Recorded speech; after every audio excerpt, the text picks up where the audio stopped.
In the heat of an Indiana summer in 1965, a young girl named Sylvia Likens arrived at a small, weather-worn house on 3850 East New York Street in Indianapolis.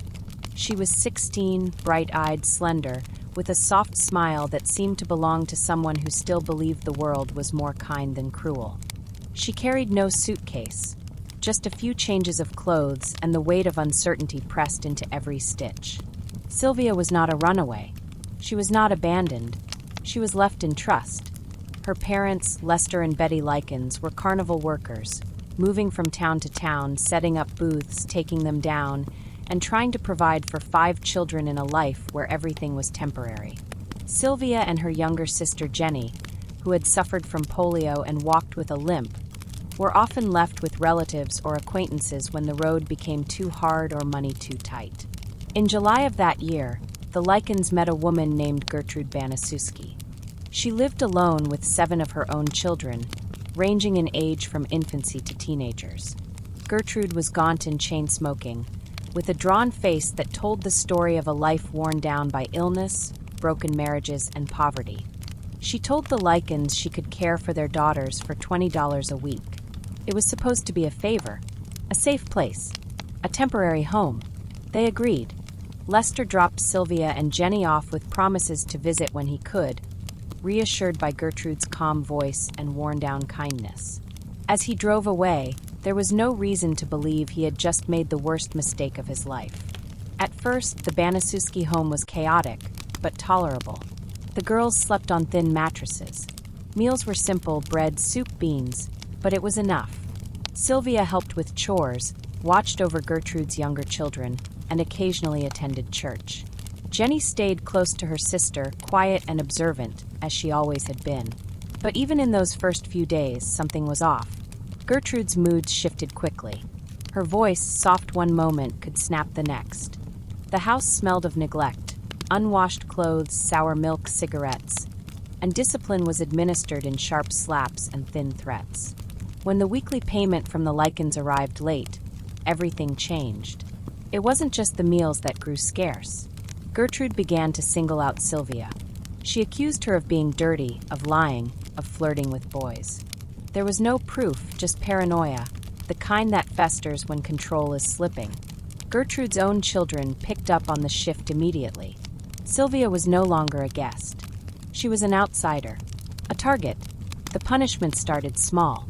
A slap here, a refusal to eat. Chores piled higher for Sylvia than for any of the others. Jenny, already afraid, tried to stay out of the way. Sylvia didn't complain. She didn't cry. She tried to stay polite, helpful. She wrote letters to her parents, smiling while she sealed the envelopes, never once describing what was beginning to unfold behind the walls of that house. The neighbors noticed nothing. Or perhaps they noticed just enough to pretend they didn't. It was a quiet street. Children played in the yards. Women hung laundry on lines. No one expected horror to grow in plain view. But inside 3850 East New York Street, the line between punishment and torture had already begun to blur. And for Sylvia Likens, the house meant to be her safe haven had become a cage. In the early days of August 1965, the walls of 3850 East New York Street began to shift. Not physically, the narrow, crumbling structure stayed the same, but emotionally, atmospherically. The air grew heavier inside that house. What once felt like a home struggling under poverty now carried the scent of something darker. Anger, frustration, and a slowly building cruelty. At the center of it all was Gertrude Baniszewski, a woman whose physical weakness disguised the true extent of her psychological dominance. Thin, frail, and often bedridden from emphysema and chronic illness, she did not need strength to control the household. She ruled instead with guilt, manipulation, and unpredictability, the most dangerous currency in a house full of children. As the weeks passed, her frustrations, financial, emotional, maternal, began to converge on one person, Sylvia. It didn't start with violence. Not immediately. It started with accusations. Gertrude began telling her children and others that Sylvia was dirty, that she was spreading lies about the family at school, that she had been stealing food. She claimed Sylvia had called her daughters prostitutes, that she was sexually active, that she was, in Gertrude's words, nothing but trouble. None of it was true. Sylvia had done none of these things. She had barely left the house. But truth was irrelevant now. Gertrude was angry, tired, and unwell, and she needed someone to blame for the life that was closing in around her. Sylvia was pretty. Sylvia was passive. Sylvia's parents were unreliable and late with the money. Sylvia couldn't fight back. She was the perfect target. The abuse that followed didn't explode all at once. It built gradually, like a storm that comes slowly, unnoticed, until it is already upon you. First came public shaming. Gertrude forced Sylvia to stand in the middle of the room while she accused her of lewd behavior, calling her vulgar names in front of the other children. Then came the physical punishments, beatings with paddles and belts, being denied meals, made to sleep on the floor. Sylvia tried to explain, tried to apologize for things she hadn't done, hoping that if she said the right thing, the anger would stop. But Gertrude didn't want an apology. She wanted power, and soon she had more than just her own hands. She had the help of her children. It began with her oldest daughter, Paula, who at 17 was already showing signs of inherited cruelty. Pregnant and bitter, Paula became increasingly hostile towards Sylvia, especially when Gertrude encouraged it. She slapped her, mocked her. At one point, she broke Sylvia's teeth by hitting her in the mouth, an injury for which Sylvia was never taken to the doctor. The younger children, Stephanie, Johnny, Marie, Shirley, James, began following their mother's lead. And in the most disturbing development of all, children from the neighborhood, some no older than Sylvia herself, were invited inside to join. Gertrude told them lies, that Sylvia was a whore, that she needed to be punished. And they believed her. They came after school and on weekends. They listened. They watched. And many of them participated. What makes this case so horrifying, so unforgettable, is not just the brutality itself, but the number of people involved. Sylvia's torture became a kind of grotesque performance, one encouraged and justified by the woman who had been paid to care for her. She gave permission and sometimes even direction for children to beat Sylvia, to throw her down the basement stairs, to burn her skin with cigarettes, to humiliate her in front of others.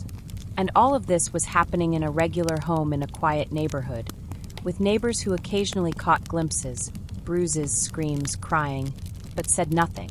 No one intervened. Sylvia, despite the escalating abuse, never told anyone at school. She had stopped going entirely by September. She didn't see her parents again. Her sister Jenny, terrified and crippled by fear and her own disability, stayed silent too, knowing what might happen to her if she spoke out. Sylvia was isolated, trapped, and still trying to survive. When Lester Likens came to visit briefly in early September, Gertrude hid the worst of the damage. Sylvia was coached to smile, to say everything was fine. She did as she was told. The visit was short. The deception worked. When her father left again, Sylvia returned to the basement. By this time, the cruelty had become systematic. Sylvia was no longer allowed to use the bathroom. She was forced to urinate and defecate in a bucket. Her clothes were taken from her. She was often kept naked, beaten, and left in the cold basement for hours. Gertrude told the other children she was unclean and didn't deserve to live upstairs with the rest of them. The banal cruelty, the casual nature with which her suffering was discussed in the household, is what truly shocks those who study the case today. No one screamed. No one objected. No one helped her. And it wasn't over. Sylvia still had weeks left to live. By late September 1965, Sylvia Likens no longer existed in the world outside the Baniszewski home. Her name wasn't called in school attendance. Her voice no longer reached the open air. Neighbors who had once seen her on the porch or walking with her sister now saw only shadows in the windows. Inside the house, she had been reduced to something far less than a girl. And Gertrude Baniszewski, once just a struggling single mother, had become the architect of her complete erasure. The house on East New York Street had turned into a prison, but it wasn't the kind with locks or steel bars. It was the kind built with complicity, silence, and ritual humiliation.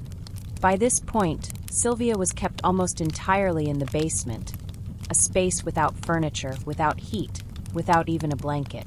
She was stripped of her clothing and her name. The children who once called her Sylvia now called her dog, filthy, or whore. She was given no bed, no access to a toilet. A rusted coffee can or bucket served as her only place to relieve herself. And when she failed to meet Gertrude's shifting, impossible expectations, it was used against her. "Animals don't belong upstairs," Gertrude would say. "Animals live in filth." Food was almost completely withheld.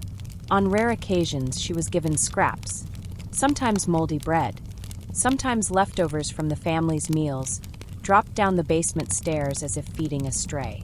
Once she was made to eat her own feces. Another time, she was forced to consume soup into which salt and bodily fluids had been stirred. This wasn't punishment.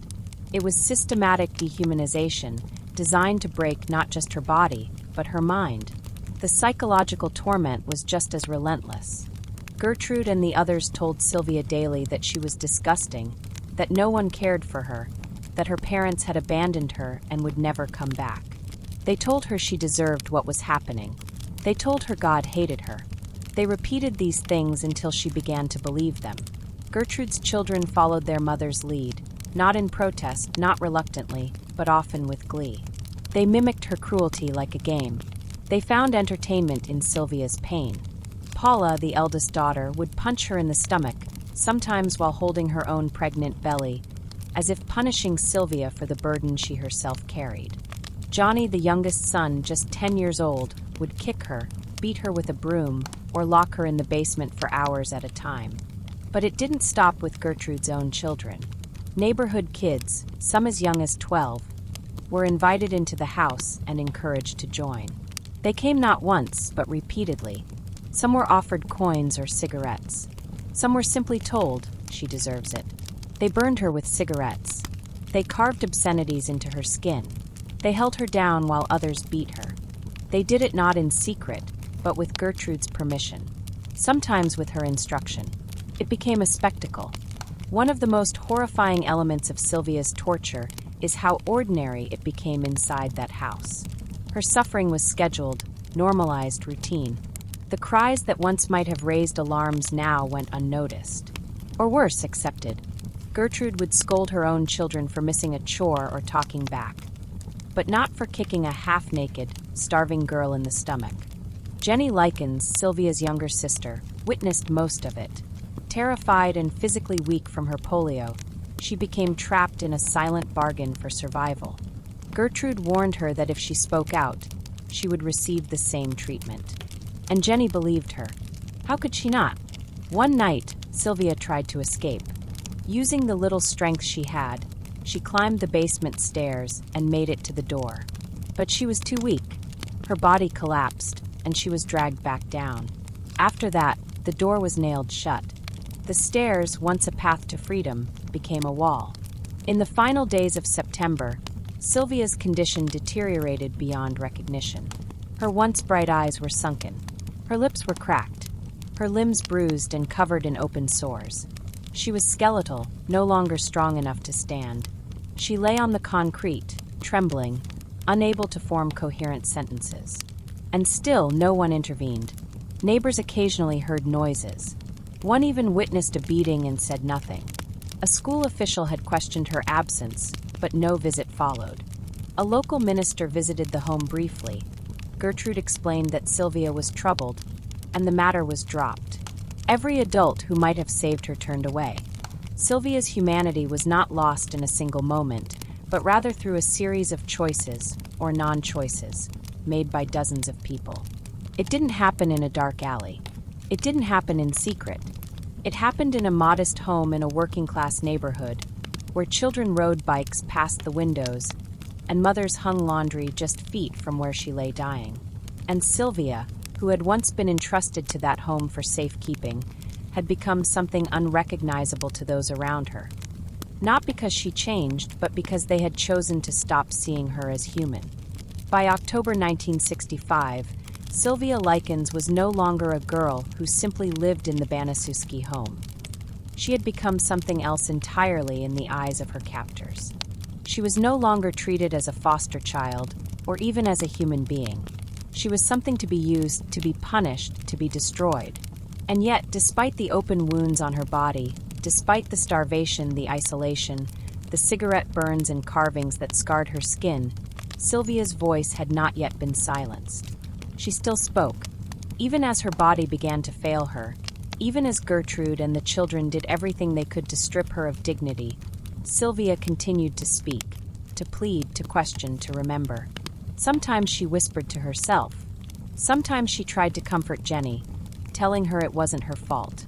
And sometimes, when no one was watching, she sang softly under her breath. Songs from before. Songs from when she was whole. Her words, weak as they were the last thing she had. And even those would soon be taken from her. The punishments had escalated to a point where they could no longer be described as anything less than ritualized torture. Gertrude's rage, once tied to payments and suspicions, had evolved into something far more sadistic. A daily campaign to break Sylvia down until nothing was left. And now, she no longer acted alone. In the final days, it was Gertrude's children, neighborhood kids like Coy Hubbard and Richard Hobbs, and even Gertrude's own daughter Paula, who took part in Sylvia's suffering not just as enablers, but as participants. Together, they delivered beatings so severe that Sylvia could no longer stand. They carved obscene words into her stomach with a heated needle, a mutilation that took hours and was witnessed by more than one child. She did not scream as loud as she once had. Her body was too weak. Her voice cracked. Her breath was short. But she still asked why, over and over again. "Why are you doing this to me?" No one answered. On some days, Gertrude made Sylvia write notes, forced confessions that were meant to explain away the state of her body. In one note, Gertrude dictated that Sylvia admit to running away and getting beaten by strangers. Sylvia's trembling hand copied the words as told, her fingers barely able to grip the pencil. They planned to use the note if Sylvia died. By this point, she was not being fed at all. She had lost control of her bladder. Her body was covered in sores and untreated wounds. She was forced to lie in her own waste, naked and shaking. The few moments when she was brought upstairs, it was never for comfort, only for punishment, mockery, or further injury. But perhaps the cruelest moment of all came when Sylvia, beaten, burned, carved upon, was forced to recite the alphabet in front of her abusers, as if to prove she was still with it, as if her humanity depended on performing like an animal in front of a jeering crowd. She couldn't finish. She collapsed. The children laughed. That night, she tried to crawl up the basement stairs again. One last time. No one knows exactly why. Maybe she thought someone might hear her. Maybe she thought if she could just get to the door, someone would help. Or maybe it was instinct, the body trying to save itself even as the mind gave up. She didn't make it. She fell. She lay there for hours. Jenny, still living in the house, still doing whatever she could to avoid her sister's fate, watched in silence, torn between fear and desperation. She later said Sylvia tried to smile at her in those final moments, tried to look brave, not for herself, but for Jenny. In one of the last clear things she ever said, Sylvia whispered, "I know you don't want me to die, but I'm going to, I can tell." There was nothing left to deny. No more pretending this was discipline. No more hiding the truth behind lies about bad behavior. This was the slow, conscious destruction of a girl whose only crime had been existing in the wrong house at the wrong time. No authorities came. No doctors were called. No neighbors intervened. Sylvia's world had narrowed down to 4 walls and a basement floor, and even as her final strength faded, her eyes still searched for someone who might see her, really see her, and remember that she had once been a child with dreams, a sister with laughter, a daughter with a future. But no one came. It was the afternoon of October 26, 1965. Outside, Indianapolis was unremarkable. Cool air, rustling leaves, the kind of Midwestern day that passes unnoticed. Inside the Baniszewski house, however, something irreversible was happening. In the windowless basement, on a bare cement floor, Sylvia Marie Likens was dying. Her condition had been deteriorating for weeks, But on this particular day, the signs were unmistakable. Her skin had turned pale, nearly gray. Her breathing was shallow, erratic. Her lips were cracked, and her limbs trembled involuntarily. She had been so badly beaten, burned, cut, and starved that her organs were shutting down. Still, the abuse did not stop. Earlier that morning, Gertrude Baniszewski, her daughter Paula, and neighborhood boys including Coy Hubbard and Richard Hobbs had continued what had become, by then, a twisted routine, dragging Sylvia upstairs for further beatings. They had thrown her against the wall, struck her repeatedly, and forced her to repeat humiliating phrases. The night before, Sylvia had attempted to bang on the basement walls with a metal curtain rod. No one had listened. She was beyond help. But still, Gertrude seemed to want more. In one final act of degradation, Sylvia was forced to lick her own waist off the basement floor. She could no longer resist. She could barely speak. Her words came in fragments now, fading between unconsciousness and delirium. In a half-conscious state, she mumbled, "Daddy! I want Daddy!" Those nearby laughed. When she finally collapsed and did not respond, Gertrude told one of the boys to carry her back down to the basement. Richard Hobbs and another child lifted her limp body down the wooden stairs and placed her on the cold floor. There she lay, alone, naked, beaten, her body twitching from trauma, her mind already slipping away. She never regained consciousness. A few hours later, Jenny noticed something was wrong. Sylvia wasn't moving. Her chest barely rose. She couldn't open her eyes. In a panic, Jenny alerted Gertrude, who at first refused to believe anything was wrong. When it became clear that Sylvia was no longer breathing, Gertrude finally sent her son to a payphone to call the police. But she didn't call for help. She called with a lie.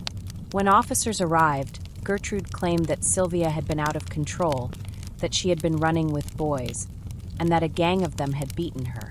To support the story, she produced the note she had earlier forced Sylvia to write, claiming she had been attacked by strangers.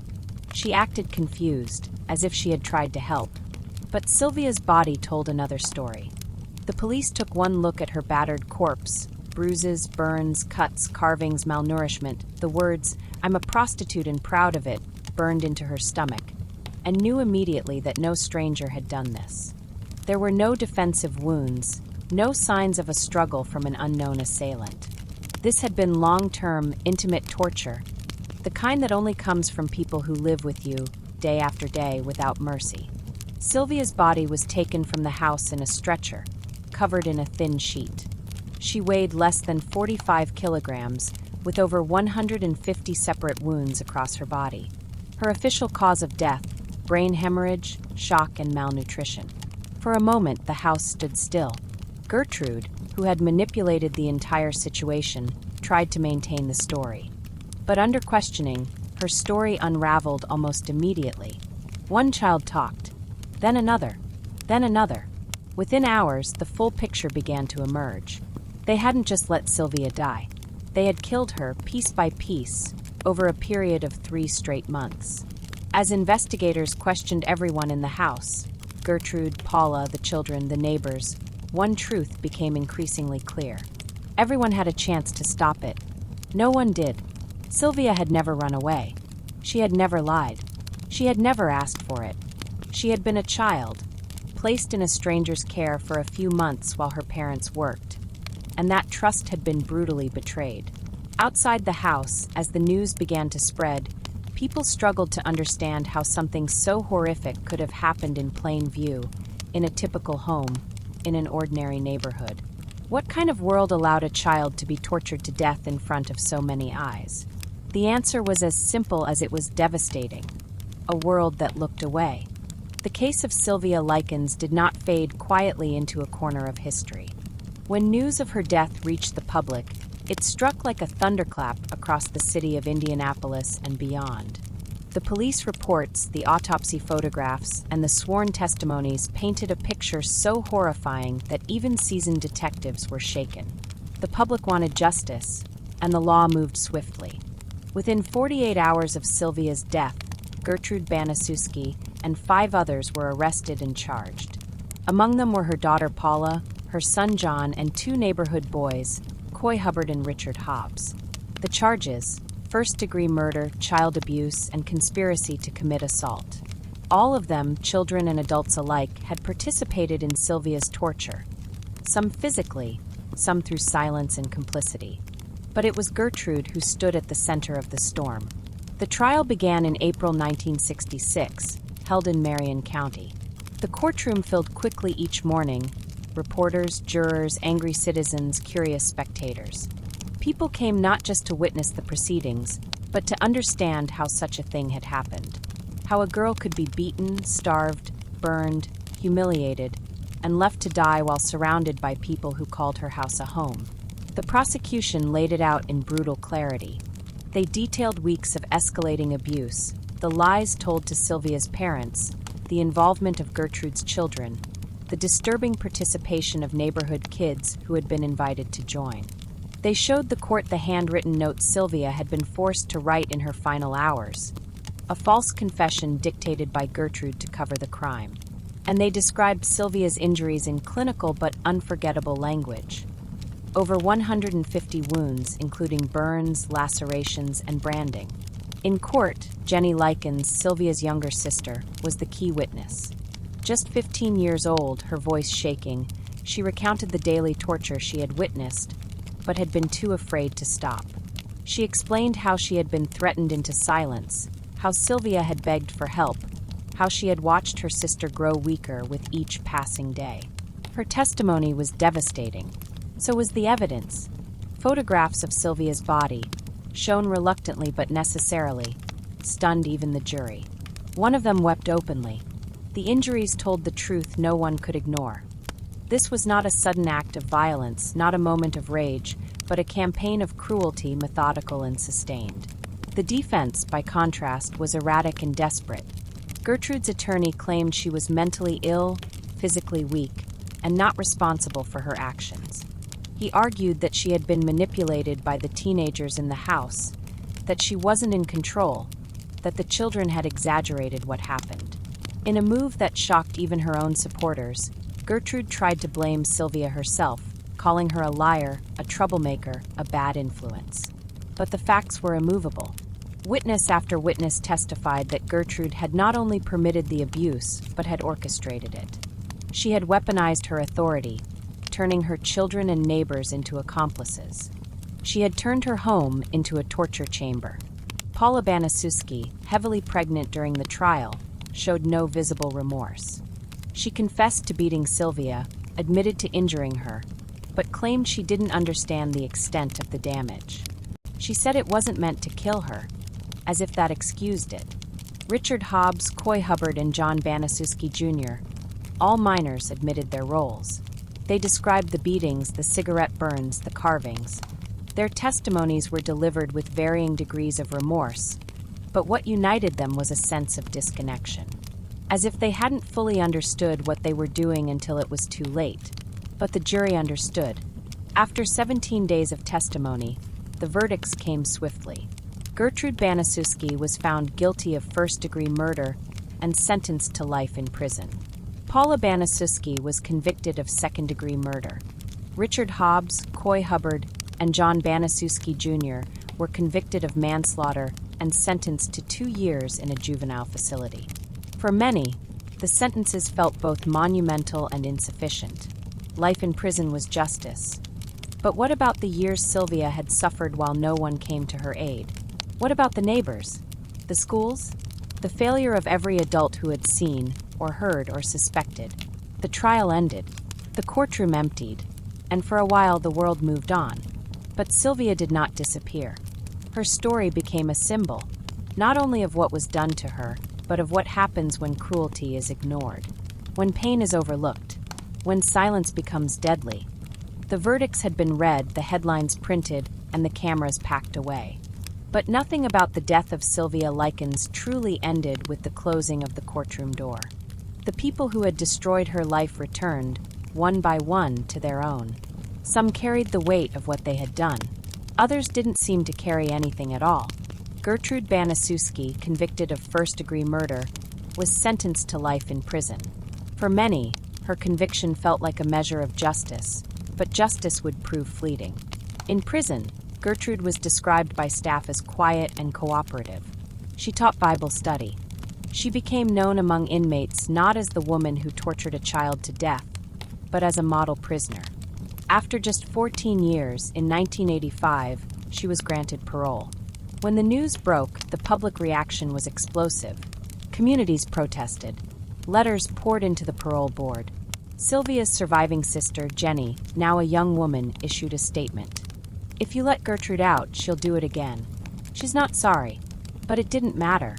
Gertrude walked free, changed her name to Nadine Van Fossen, moved to Iowa, and lived quietly until she died of cancer in 1990. She never publicly expressed remorse. Paula Baniszewski, her daughter and one of Sylvia's most active abusers, had been sentenced to a reduced term for second-degree murder. She served just 7 years before being released. She also changed her name and relocated. Years later, she was found working in a school system under a false identity, a discovery that horrified those who remembered the case. She had reinvented herself. She had moved on. Coy Hubbard and Richard Hobbs, both sentenced to juvenile detention for their involvement, were free within just 2 years. Richard Hobbs died young of cancer at age 21, reportedly haunted by guilt. Coy Hubbard, on the other hand, had few such reservations. He continued to have run-ins with the law throughout his life. At no point did he ever publicly apologize for what he had done to Sylvia. John Baniszewski Jr., Gertrude's son, was perhaps the only one of the convicted who later acknowledged the full horror of his actions. As an adult, he described the years following Sylvia's death as a torment, a constant battle with the memory of what he had participated in. He became a born-again Christian and, unlike the others, cooperated with those seeking to preserve Sylvia's story. For Jenny Likens, the surviving sister, life would never return to normal. After the trial, she was placed in foster care and later reunited with her parents. But the scars ran deeper than any court sentence could touch. She carried the guilt, the silence, and the memory of her sister's final weeks with her for the rest of her life. She married, had children, and lived quietly, but she never stopped telling Sylvia's story. Until her death in 2004, Jenny spoke out when others remained silent. She was the voice Sylvia never had in those final days. And though her words came too late to save her sister, they helped ensure that what happened in that basement would never be forgotten. The public memory of Sylvia's case has flickered over the decades, at times burning brightly in documentaries, books, and court reviews, at times fading under the weight of newer headlines. But it has never disappeared completely. Too many people saw themselves in Sylvia, in her vulnerability, in her hopefulness, in her silence. And too many others saw what they feared in the people who had let it happen.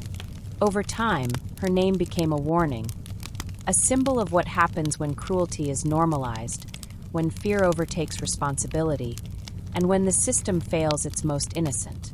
In Indianapolis, a memorial was eventually established in her honor. A simple plaque, a garden, a space for reflection. It was too late, of course, but it was something. Sylvia never lived to see justice fully served. She never saw her abusers face real consequences for the horror they inflicted. But her story, raw, unresolved, and agonizingly human, survived. In the end, the greatest tragedy wasn't just how Sylvia died. It was how many people saw her dying, slowly, publicly, over weeks, and did nothing. Some stories don't fade, not because they end with justice, but because they never should have happened at all. Sylvia Marie Likens, a 16-year-old girl from a working-class family in Indiana, left no great career behind. No published book, no recorded voice, no legacy in the way the world often defines one. What she left was her absence, the vast, unbearable space where someone's life should have continued. And yet her story endures, not because of what she did, but because of what was done to her, and what was not done by those who could have saved her. The events of 1965 became a defining case for child abuse awareness in the United States. Before Sylvia, few people talked openly about long-term torture within homes. Even fewer believed it could happen not at the hands of a deranged stranger, but through ordinary people, mothers, children, neighbors, in ordinary neighborhoods. Sylvia's case shattered that illusion.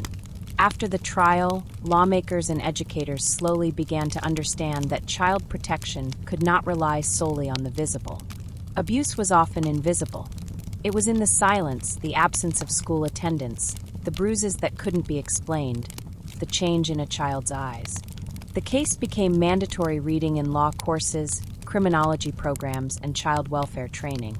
Not because it was unique, but because it was documented, because a court had heard it, because it couldn't be denied. But for all that was learned, so much was lost. Sylvia was failed not just by Gertrude Baniszewski and her children, but by a community. Neighbors heard the screams. Children whispered about what they saw. Teachers noticed Sylvia's disappearance from school. No one acted, or if they did, it was too late. The case revealed not just individual evil, but systemic indifference. A society that didn't know what to do, or didn't care enough to try. And then there's the silence that followed. When Gertrude was released on parole, it wasn't a national scandal. There was no media campaign to stop her. When Paula returned to society, she vanished quietly into a new name. Others followed suit. Lives rebuilt. Files closed. But Sylvia didn't get a second chance. She didn't even get a gravestone until years later, when private donors, strangers, paid to have one installed that read simply, Sylvia Likens, September 8, 1949 to October 26, 1965. Our darling daughter. There is no mention of how she died. No explanation carved in stone. Only those who know the story can read between the lines. Her sister Jenny never let the story die. She gave interviews, appeared at memorials, and kept reminding people that Sylvia wasn't a statistic. She was her best friend. After Jenny's death in 2004, others took up that task.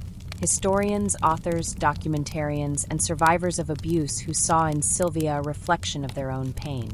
Over time, Sylvia became more than a victim. She became a symbol of how important it is to listen, to speak out, to protect those who cannot protect themselves. Her story is taught in universities not for shock value, but because it demands accountability. It asks one question over and over. What would you have done? Would you have believed her? Would you have knocked on the door? Would you have called someone? Would you have stopped it? Or would you have looked away like so many others? In the decades since her death, society has changed, but not enough. Children are still abused. Systems still fail. Silence still kills. And Sylvia's legacy remains not as a story with a happy ending, but as a warning that human cruelty doesn't always wear a monster's face. Sometimes it looks like a tired woman in a modest home. Sometimes it looks like the child next door. Sylvia Likens never got to tell her story, but in death it was told for her. In courtrooms, in textbooks, in whispered apologies from people who had once done nothing. And in doing so, she changed how we understand the cost of silence. She should have lived. She should have grown up. She should have been safe. And we should never forget that we didn't protect her when it mattered